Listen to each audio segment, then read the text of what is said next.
Hare Rama Rama Ram Sita Ram Ram Ram. Hare Rama Rama Ram Sita Ram Ram Ram. Hare Rama Rama Ram Sita Ram Ram Ram. Hare Rama Rama Ram Sita Ram Ram Ram. Hare Rama Rama Ram Sita Ram Ram Ram. Hare Rama Rama Ram Sita Ram Ram Ram.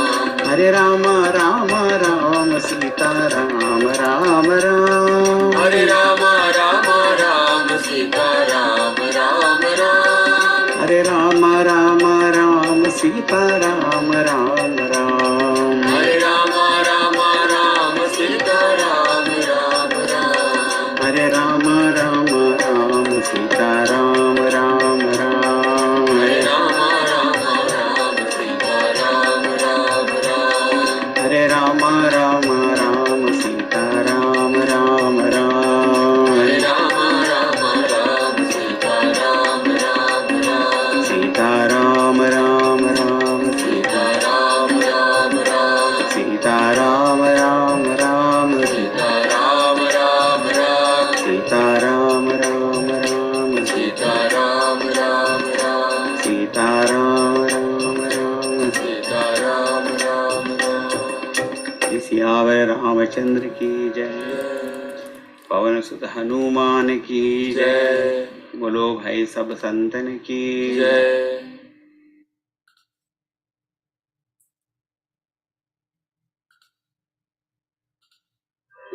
Shri Ram जय जय Ram loudly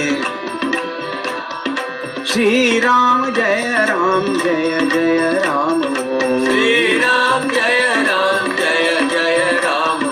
Shri Ram जय जय राम। श्री राम जय जय राम। श्री राम जय जय राम। श्री राम जय जय राम। श्री राम जय जय राम। श्री राम जय जय राम। श्री राम जय जय राम। श्री राम जय जय राम। श्री राम जय जय राम। श्री राम जय जय राम। श्री राम जय जय राम। श्री राम जय जय राम। श्री राम जय जय राम। जय जय राम। जय जय राम। जय जय राम। जय जय राम। प्रिय सियावर रामचंद्र की पवन सुत हनुमान की जय। बोलो भाई सब संतन की सद्गुरुनाथ महाराज की।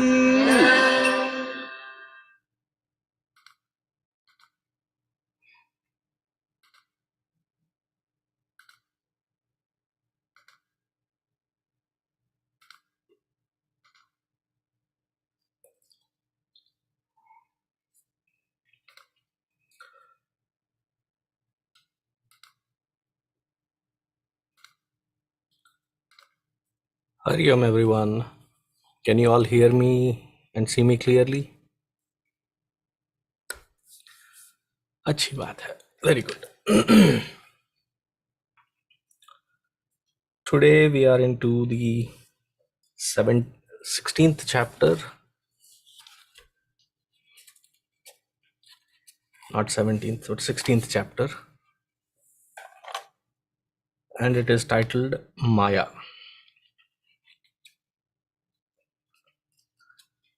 Maya is a very difficult topic to go through, but we went through. This should have created enough questions from all of you, because if you have understood Maya, you know how to cross it. If you don't have questions. So there are only 2 of you who have asked questions, and 1 of you is here. So hopefully the other one gives the Pratyaksha Darshana after our prayers, Samuhika prayers. Samuhika means collective prayers. Okay. We will get into the question answers after the prayers. Hope and pray that all of you are doing well, being safe, and basking in the glorious, at least in Texas, we have amazing heat. It's been in the hundreds. Today it was 107, I think. So it is beautiful. You can tan and what do you call that? Be proud to be brown.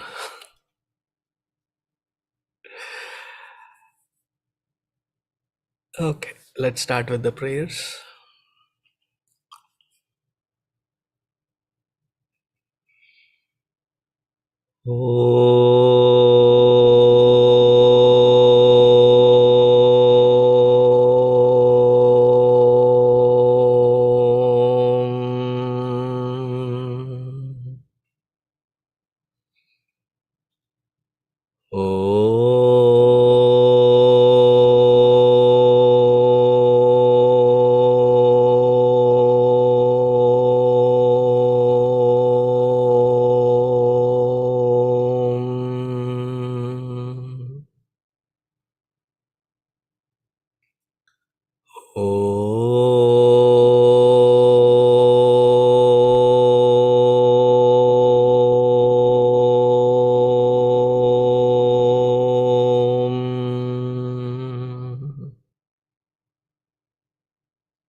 ॐ सहनाववतु सहनौ भुनक्तु सह वीर्यङ्करवावहै तेजस्विनावधीतमस्तु मा विद्विषावहै ॐ शान्तिः शान्तिः शान्तिः गुरुर्ब्रह्मा गुरुर्विष्णुः गुरुर्देवो महेश्वरः गुरुरेव परं ब्रह्मा तस्मै श्री गुरवे नमः.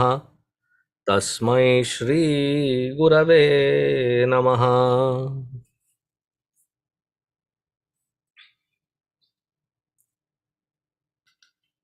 Good. Seems like our Samuhika prayer worked and people just appeared. Welcome you all.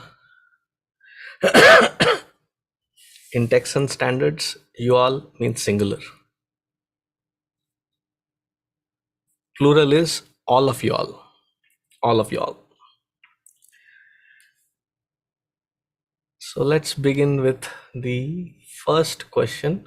And the first questioner has 2 questions. So let's put Siddharth on spotlight. Why did somebody remove my spotlight? Day. Huh?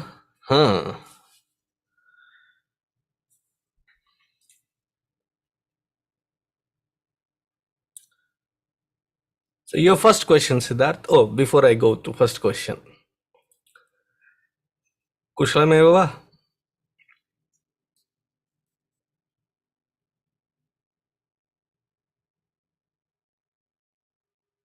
इदानीं श्रूयते वा? Samyak. उत्तमम्. अहं कुशलमस्मि. भवान् अपि कुशलमस्ति वा? Super kushalamasti. Asmi. So Prathamam Prashna.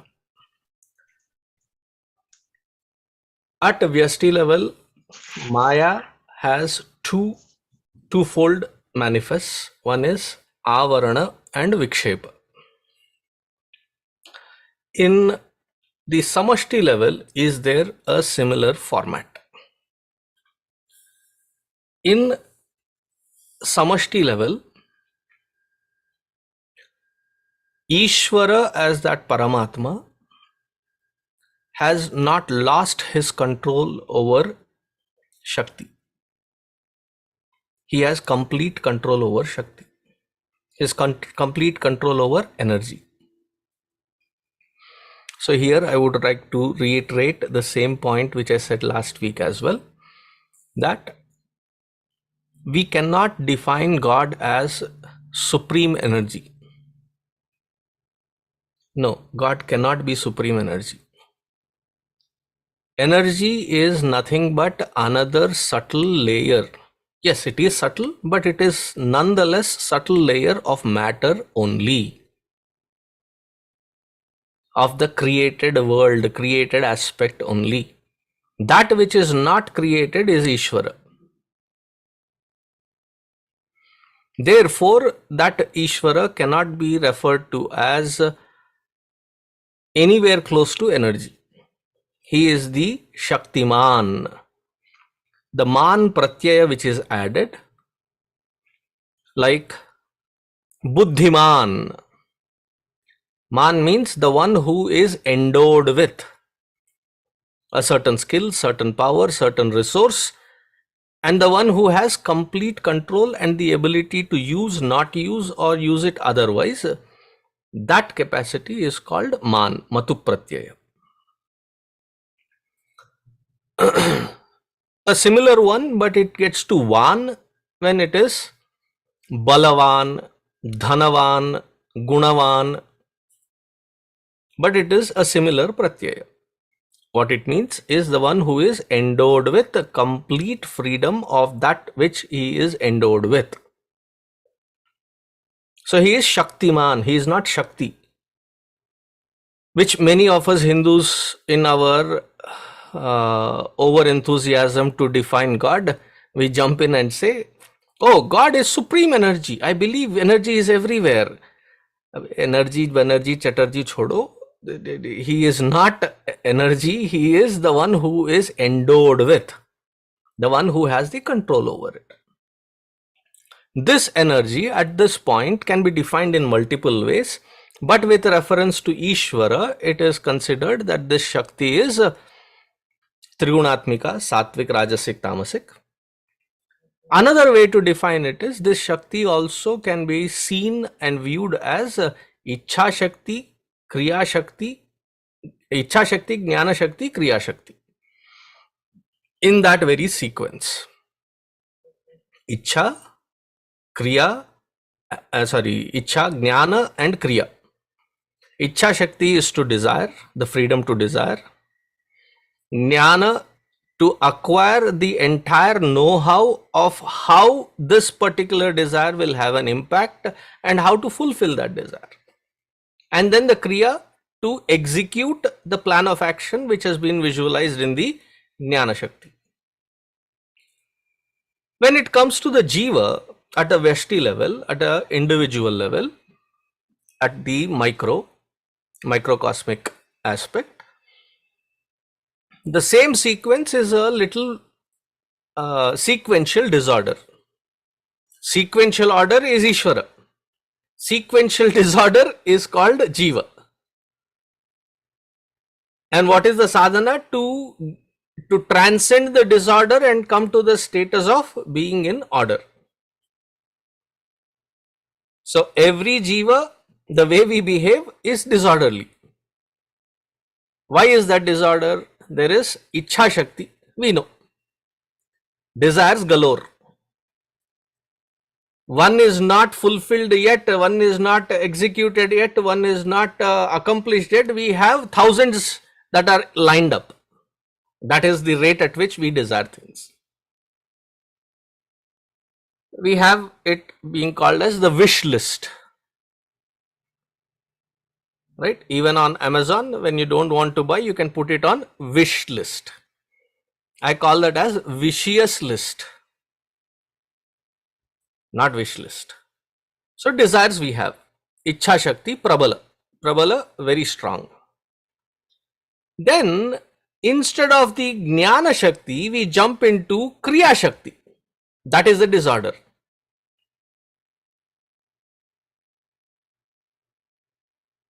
As a posthumous reality, we get the knowledge, which is the Jnana Shakti. And this Jnana Shakti seems to vanish, the knowledge seems to vanish after the act, and we have similar desire again, similar jumping into the Kriya, and then, oh gosh, I shouldn't have done this. We have gone a few steps ahead also. Not only we do stupid things or foolish things without thinking, without processing, we even make songs out of it. Oops, I did it again. बेवकूफी की हद पार कर देते हैं. The stupidity, the lines of decency, we cross it. Then we sing about our own stupidity and glorify it.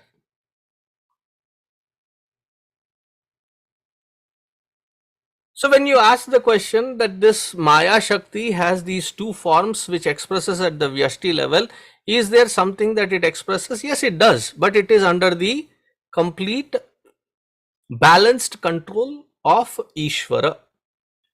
He is not Maya, he is not under the influence of Maya, whereas Jiva is under the influence of that Maya. So when a cop stops you and asks DIU, driving in influence, or DUI, driving under the influence, you should say yes. Because we are all driven under the influence of Maya. The only person who is not having any DUI is that Ishvara, or the realized one. Samyak? Samyak Swamiji. Okay. Now the second question. At Samashti level, Maya is considered as Ishvara's Shakti. It is not considered, it is Ishvara Shakti. This Shakti is worshipped as Sharada, Lakshmi, Parvati. At the Vyashti level, it is Avidya, of which Avarana, Vikshepa are referred to as Shakti as well. At this Vyashti level, we wish to remove the above said Avidya. However, why is there a difference of how is Avidya to be considered as worship worthy then? Since it is a Shakti, and since we consider all aspects of this creation to be worship worthy. No. Another aspect is Ya Devi Sarvabhuteshu Shakti Rupena Samsthita Namastasyai Namastasyai Namastasyai Namo Namaha. We chant that, right? In that shloka sequence, there is another shloka which says Ya Devi Sarvabhuteshu Avidya Rupena Samsthita Namastasyai Namastasyai Namastasyai Namo Namaha. See, whose Shakti is this? Ishvara Shakti. So Ishvara is, that's why we sing Parvati Parameshwarau Jagatah Pitaro Vande Parvati Parameshwarau. That Parameshwara, Ishvara, is the father for all the bhutas, all the jivas, and Parvati Devi is mother. So as her avidya, to transcend it, what is the best way then? O mother, I invoke your blessings to transcend this evil effect of yours. See, mother can get sometimes angry. She is not always in Bhadrakali avatar. Sometimes she is very fondly ready to cook even if she is tired. You just have to say it once. Ma, bahut bhook lagi hai. That's one word. Even if she is tired lying down, she'll jump out and she'll whip up something to your taste and be ready. We have seen that happen many times. But at the same time, when she takes the Prachanda form Ayigiri Nandini Nandita Medini Vishwa Vinodini Nandanute. And then you also, Ma, please put me on the good side, please. Right? So you invoke her blessings to become Shanta again. Similarly, as a Jiva, we invoke that very blessings of avidya to transcend avidya.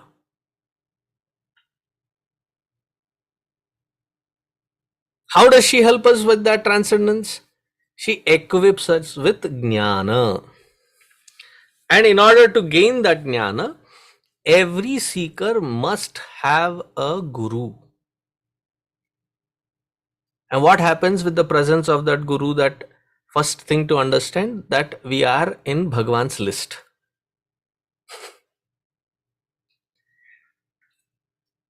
See, when when you sign up for a donor implant, right, that you have some kidney or eyes or something that somebody's can fix your problem, you have to be on the list, and then you have to be on the next close probable to match. Once you get onto that, then you are shortlisted. So if you have a guru, that means in the Ishwara's list you are shortlisted. You think of him or not, but he has thought of you. What an amazing blessing. We keep cribbing and complaining that Bhagwan, constantly complaining. One parameter that we have to check, and it's a very loving one. Therefore, it is parameter. It's a very parameter that is there guru in my life? If there is guru in my life who can correct my methods, point at the right thing, and guide. Because in that Shravana alone, Jnana is possible. Therefore, Guru is invoked as that Mother Divine as well. Guru Purnima is coming this Wednesday. And the importance of that Guru, that it is the very blessings of that Mother in this form. The Mother herself has come out in this form.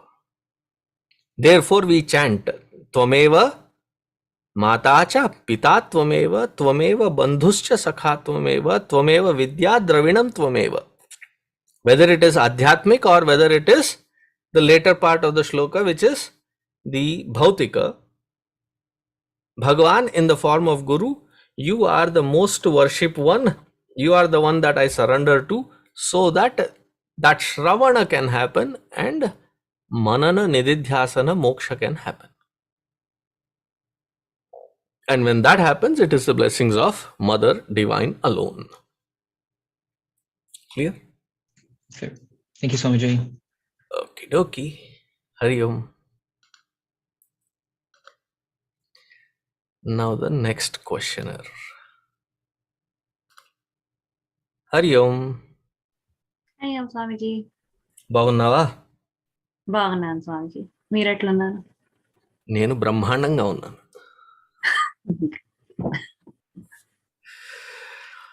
Brahmandam is the superlative. Yeah.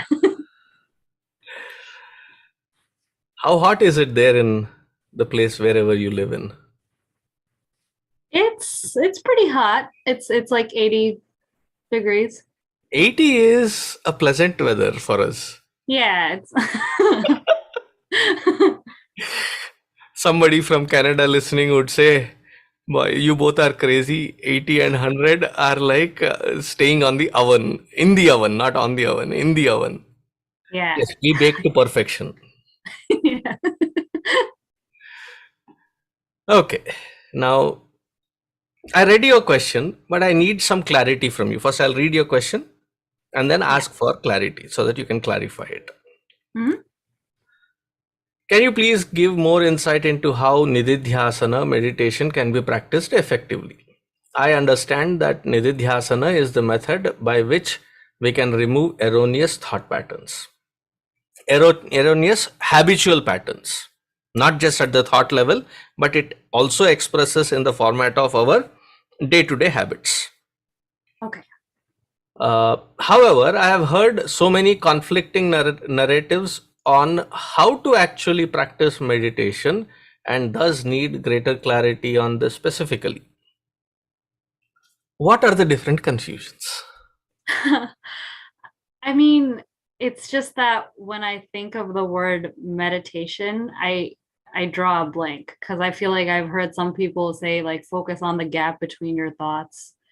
And some people are just like meditation is just chanting a mantra. And I don't know, some people are just like keep your mind silent, period. Which that also I've never been able to do that. So it's just like, how do you actually practice meditation in such a way that you can use that to get rid of erroneous habits? There are definitely certainly a lot of confusions in this particular field called meditation.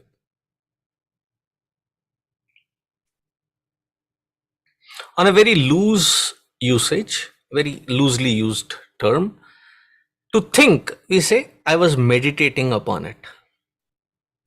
Even in the court of law, they say it was a premeditated offense.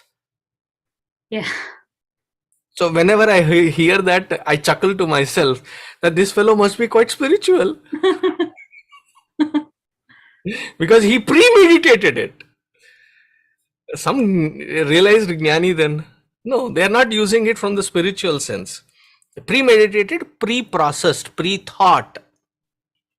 So thinking is also called meditating, right? Which is we normally use. In the hemisphere of spirituality, Adhyatma, there are many meanings in many practices which are labeled as meditation. In fact, let me refer to you a book. It's called Dhyana Swarupam. Okay. It is written by Puja Guruji Swami Tejomananji. He has written the shlokas, he has given the word meanings, and he has commented on his own work. A very thin booklet, but a very profound booklet, where he goes through all the probable shades of confusion that one comes to understand or misunderstand as meditation.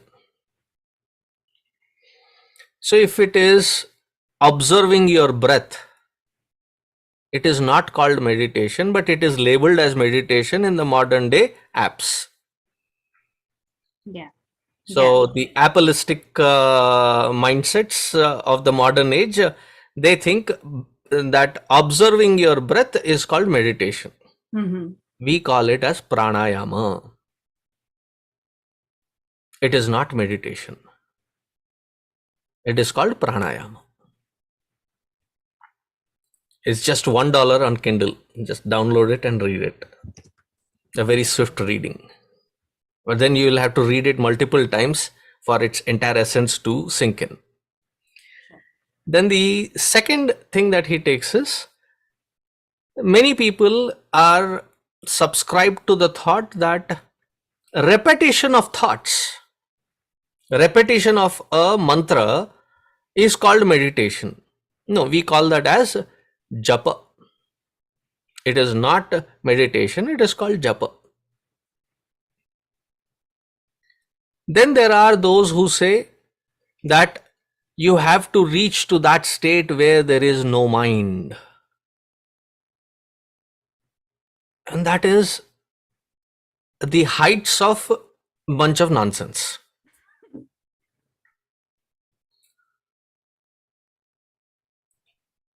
It is like saying you have to have a cell phone but no operating system on it,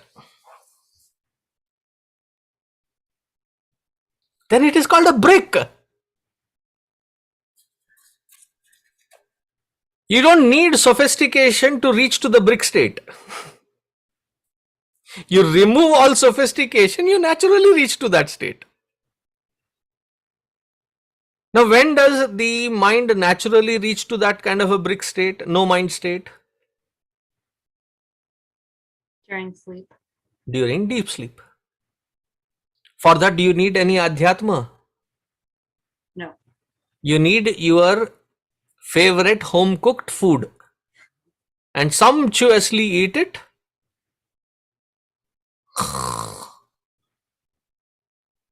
You have sound sleep. What is sound sleep? Sleep for yourself and sound for everybody else. You've already reached to the state of no mind. So that is not called meditation. In Vedanta, Advaita Vedanta, when we say meditation, Nidhasana, see, we get carried away with cliches. Long time ago, there was somebody who presented this thought. Many people found that as, it I think was a conference or something. Many people found that as a very beautiful analogy and amazing.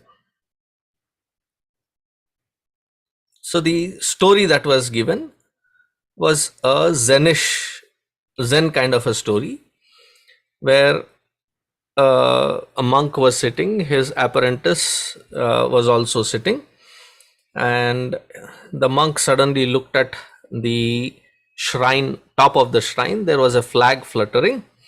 So he asked the student, "Boy, what do you see?" So he says, "I see the flag fluttering." The monk to that responds, "It is not the flag that is fluttering, it is your mind that is rapidly moving." This cliched example, it connects somewhere very, very deep, very weird, that it kind of, we come to a conclusion that it makes sense. But try explaining it, you reach nowhere. And that is what people say, that is called Zen. Where you have the feel of it, but you cannot put it into words. You are in Zen. In Telugu, we call it Bendakai Tokku. Meaning useless. Now, what has been misinterpreted here? This is called Parinamavada. This is a Buddhistic philosophy. That all the world that is moving, it is not the world that is moving, it is your mind. From this, it starts the Kshanika Vijnanavada. I'll not go into the details of it, but that is not called meditation either. So what do we call as meditation? So pay attention. It is not for the purpose of realization. You meditate, you will realize, no, that is not the purpose.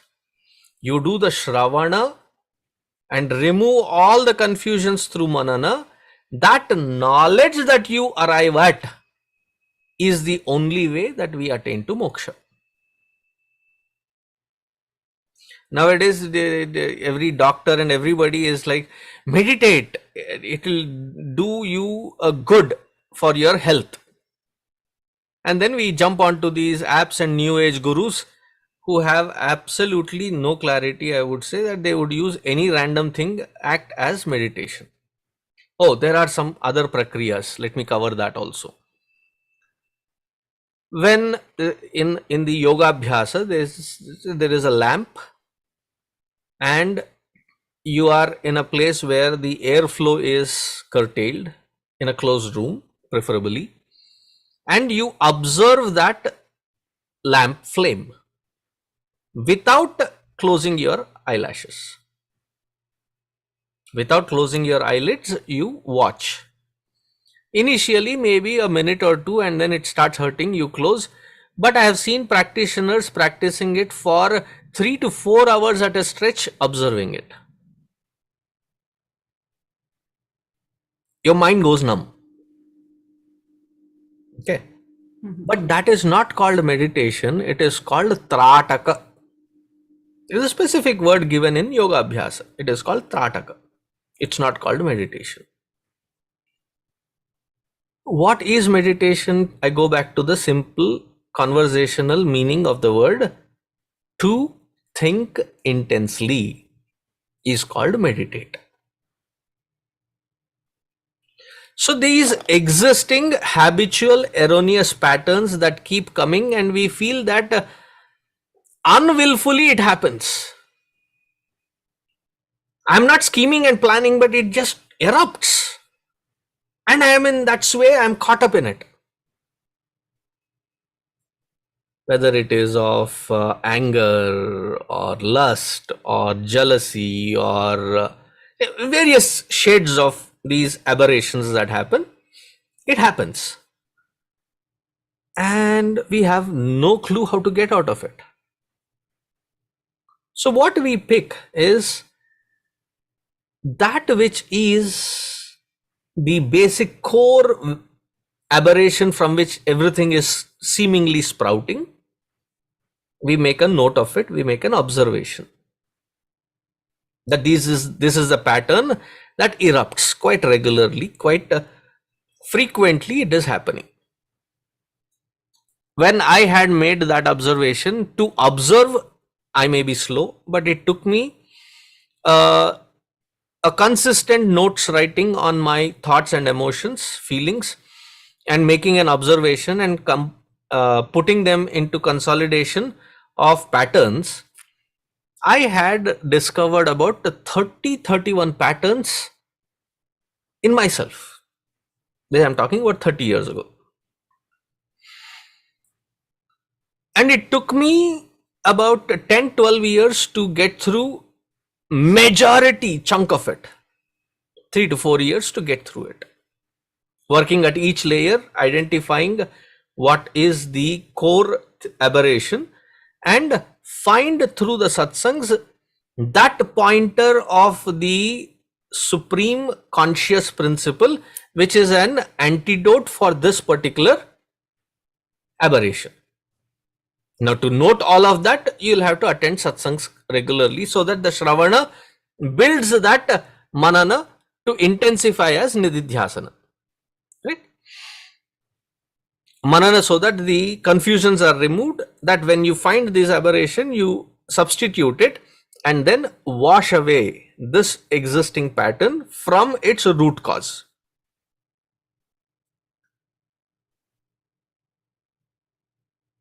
Thereby what happens? I start unburdening my mind. Because these aberrations are the one that take complete control of it. And I become like a puppet. Anger comes, I know I should not be angry. I know, but it takes over. And when it takes over, buddhi nashaha, complete system failure. A disconnect between the CPU and the vocal chamber. So what gets spewed out, we even forget that it is a place of respect, it is a place of worship, or it is a place of admiration or love, especially when it comes to parents. When we get really ticked off, and I'm sure you have. Do you remember as to what were the words that you chose to get back at them? When you get angry? When you will be horrified to rethink about it. Oh my goodness, did I say that? Yes, we did say that. And it was not an arbitrary thing. So when these patterns happen, I need to make a conscious note of it. Then work on them to find the antidote, to remove these layers. What will happen when you do this Nidhasana? the layers that are creating ruptures in my system, in my antakarana, in the inner equipment, do those ruptures have an impact and influence on the physical aspect of my existence, on the body, on the environment? Yes, it does. Supposing you are constantly agitated, irritated, angry, constantly you are like popcorn popping on a hot surface. You don't know which will pop at what time. You think everything is done, so something again pops. So when somebody's personality is like that around, do you think that kind of personality will influence the people around? Everybody is walking on eggshells. They don't know what to say, what not to say, what will irritate, what will not irritate, what will be. You're constantly on the lookout. Does it strain the environment? It does strain the environment. So it not only has an effect and impact on your physical health, physical presence, but it also has the capacity to distort the experiences around. Now, when this Nidhasana is performed for a long period and that particular layer's root cause has been eliminated, what happens? That my mind has become quieter. My physical presence has become less agitated. You can see people like, they have these clicky pens. It irritates me. They're sitting, they're supposed to be listening to you. Okay, they have asked a question, you're answering them, but they're stop. Why? That is the external most aberration expressing that your mind is restless. If the pen is removed, then they'll take a paper and keep folding it or tearing it. Or there is a constant, the legs keep shaking, and all this is an expression at a physical level. Health also gets impacted. Now that layer removed, all these layers become quieter. The intensity of this quietude is so powerful. I was with a Mahatma Ji. Okay. We were seated, some function or something that we were seated, and in front of us there were 3-4 rows of people sitting. So we were seated. The person in front of us suddenly looked back. He was not aware. None of them sitting in the front knew that we both were sitting. I was still a brahmachari at that time. So this person turned around and looked at us with a pleasant smile and then did namaskar. And he kept seeing. I said, what is that bewilderment on your face? He said, no, it is like there was something very soothing and calming effect that I could feel in my back. I didn't know what was creating it, so I turned to find Mahatma Ji sitting behind me. See, we feel that with the gurus, right? That when we go into the presence of a guru who is well established, what do we find as an experience? They may be jovial, or they may be serious, or they may be interactive and accessible, however they may be. But when you go in their presence, the mind becomes so calm that even those most prominent the furious questions and things, they also subside. I have seen that experience with, when I was with Gurudev. I had to ask questions, but I would forget. So I wrote it down. I would forget the note that I have. So I used to carry it in my hand like, little monkey with a banana. I would carry my questions wherever I was so that I would see it and then remember to ask those questions. Mind will become so shanta that there is no possibility to even ask. That is the kind of powerful impact that one has when mind becomes quiet. There is a corollary that is given in Bhagavad Gita. Ashantasya kutaha sukham. When the mind is agitated, an agitated mind cannot find sukha. When these agitations and the source of it is uprooted, then that mind is now qualified for sukha, the highest. I'm not talking of the joy and the enjoyment. I'm talking of the highest blissful nature. One becomes qualified for it. Now, the last step.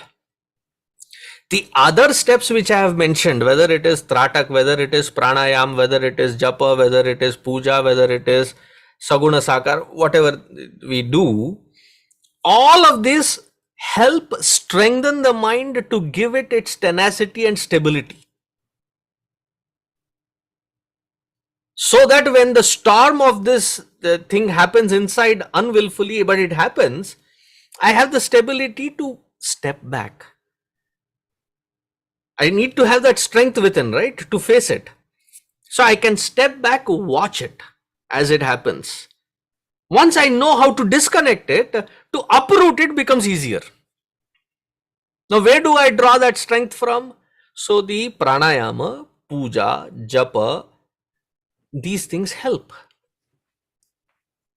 Therefore, when you go to anybody as a guru for sadhana, the first things that they will teach is puja, japa,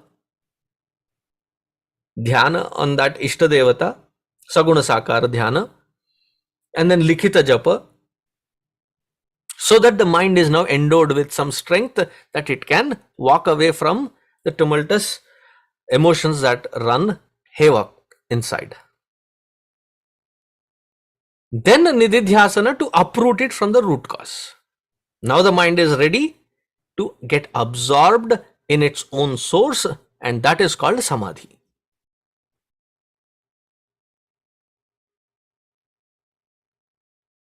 Is that clear? Yeah. So noting down your erroneous patterns, and then finding the antidote based on the self, and then becoming an observer of those patterns. But in order to strengthen, to have the strength to walk away and be on that stable platform, one needs to start with puja, japa, pranayama. So those have to be intensely practiced. Okay. Which when you observe, it is amazing how the rishis, this whole package was introduced to a student when he was barely 4 years old. Student, when they were introduced to Gurukula, they were about 4 years old. The first and foremost thing that was done is called the Gayatri mantra induction. So those who perform Sandhya Vandana, they have to start with pranayama. There is Anulom Vilom pranayama that you have to do. And then mantra japa. It was not like they did not understand that, because many sophisticated neo-thinkers who think that they think, who think that they are wise, but they are otherwise. Their mindset is, oh, I need to know the meaning of it before I can get over yourself. There is a time for practicing this, and there is a time where that meaning will have its effect and impact. At this point, this discipline of pranayama, mantra japa, sitting in one seat without getting agitated, if this becomes an inculcated practice, then when the student is ready for the meaning, that will just seep in. It will just percolate in. It will be absorbed thoroughly. That was the meaning and purpose, that it was introduced at the age of 4.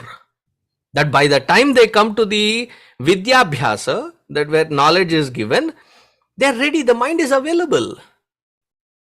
Today, when we go to colleges, today, when we go to satsangs, today, when we go to any platform where learning can happen, we have to question ourselves, is the mind available? Most of the times, the mind is distracted. So that was your first question. Now going into the second question. You had explained that only path to moksha is the removal of avidya through vidya, the process of Shravana, Manana, Nidhasana. Now you take a tangent and add it here and say, can the three yogas, karma, bhakti, jnana, be understood as the three methods of practicing the same Shravana, Manana, Nidhasana process? No, they are not. They are three different. These three are different. So your next question is how?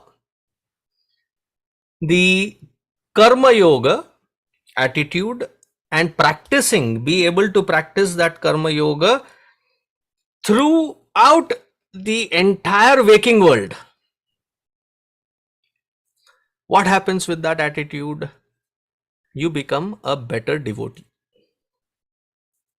You have lessened the influence of the vasana layers. The onslaught of it, you have reduced the impact of it. Third, you have created enough space or room inside so that you can find somewhere to ground yourself. That stability is created through karma yoga, which is called purification of the mind. That happens. Then through bhakti, it is to bring that energization of the mind so that it can start working on the aspects which are taught, where viveka, vairagya can be nicely, they can take a sprouting. Then it's like, you just cannot throw the seeds on the land and expect it to grow and give a bounty. So if you're thorough about it, you have to first till the land.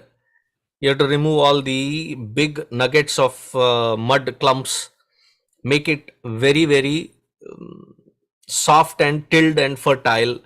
Then you create the lanes, and in the lane you systematically, in an organized way, sow the seeds, then water them, then the crop can grow. Similarly, inside that cleaning process and empowering our own mind is required. That is what bhakti does, which is shown in the ekagrata. Ekagrata, the single pointedness where it does not get deviated. Then to such a mind, when they come to the guru, there is Shravana, Manana, Nidhasana that happens. So it is a latter process after the mind is prepped through the karma, bhakti processes that have been introduced. Does that sequentially find its order? Yeah. Okay. So my questions and their answers are done, because there are no more questions. So we can, are there any questions?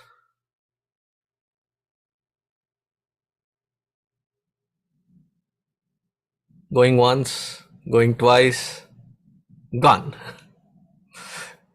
As though I was having a auction here.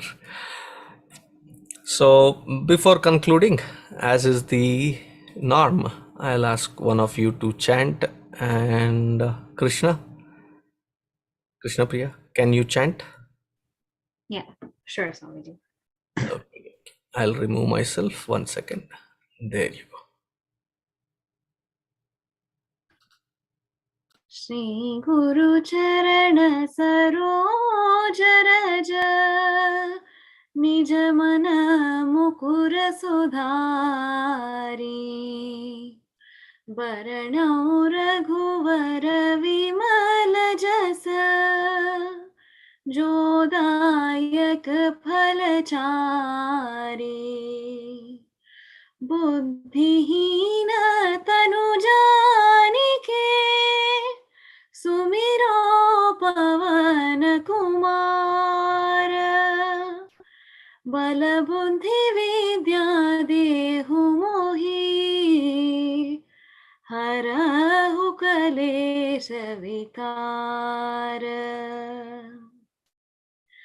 जय हनुमान ज्ञान गुण सागर जय कपीस तिहु लोक उजागर रामदूत अतुलित बल धामा अंजनी पुत्र पवन सुत नामा महावीर विक्रम बजरंगी कुमति निवार सुमति के संगी कंचन वरण विराज सुवेशा कानन कुंडल कुंचित केशा हाथ वज्र ध्वजा विराजे कांधे मूंज जनेऊ साजे शंकर सुवन केसरी नंदन तेज प्रताप महाजगवंदन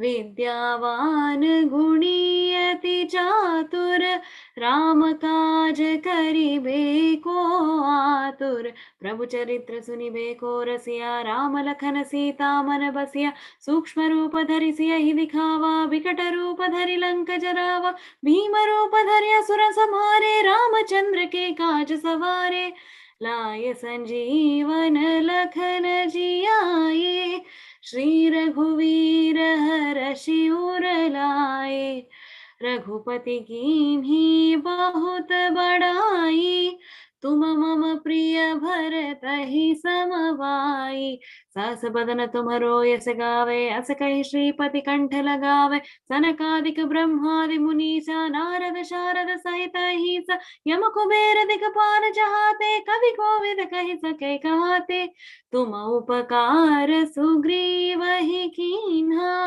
राम मिलाय राजपद दीन्हा तुमरो मंत्र विभीषण माना लंकेश्वर भय सब जग जाना युग सहस्र योजन पर भानु लीन्यो ताहि मधुर पल जानु प्रभु मुद्रिका मेलि मुख माहि जलधि लांघि गए अचरज नाहि दुर्गम काज जगत के जेते सुगम अनुग्रह तुम्हारे तेते राम दुआरे तुम रखवारे होतन आज्ञा बिनु पैसारे सब सुख लहै तुम्हारी शरणा तुम रक्षक काहू को डरना आपन तेज समारो आपै तीनों लोक हांकते कापै भूत पिशाच निकट नहीं आवै महावीर जब नाम सुनावै नासे रोग हरै सब पीरा जपत निरंतर हनुमत बीरा संकट से हनुमान छुड़ावे मन क्रम वचन ध्यान जो लावे सब पर राम तपस्वी राजा तिनके काज सकल तुम साजा और मनोरथ जो कोई लावे सोई अमित जीवन फल पावे चारों युग परताप तुम्हारा है प्रसिद्ध जगत उजियारा साधु संत के तुम रखवारे असुर निकंदन राम दुलारे अष्ट सिद्धि नव निधि के दाता असबर दीन जानकी माता राम रसायन तुम्हारे पासा सदा रहो रघुपति के दासा तुम्हारे भजन राम को पावै जन्म जन्म के दुख बिसरावै अंत काल रघुवर पुर जाई जहाँ जन्म हरि भक्त कहाई और देवता चित्तन धरई हनुमत से सर्व सुख करई संकट कटे मिटे सब पीरा जो सुमिरे हनुमत बलबीरा जय जय जय हनुमान गोसाई कृपा करहु गुरुदेव की नाई जो शत बार पाठ कर कोई छूटई बंधि महासुख होई जो यह पढ़े हनुमान चालीसा होय सिंधि साखी गौरी सा तुलसीदास सदा हरि चेरा की जय नाथ हृदय महडेरा पवन तनय संकट हरना मंगल मूर्ति रूप राम लखन सीता सहित हृदय बसहु सुर भूप सियावर रामचंद्र की जय। पवन सुत हनुमान की जय। उमापति महादेव की जय। बोलो भाई सब संतन की जय। श्री सद्गुरुनाथ महाराज की जय। Thank you so much, Ma.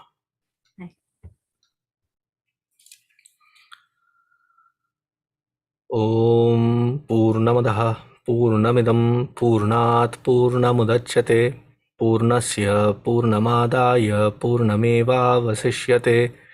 ॐ शान्ति शान्ति शान्तिः। हरिः ॐ श्रीभ्यो नमः। हरिः ॐ। Next week will be the questions for you all to answer.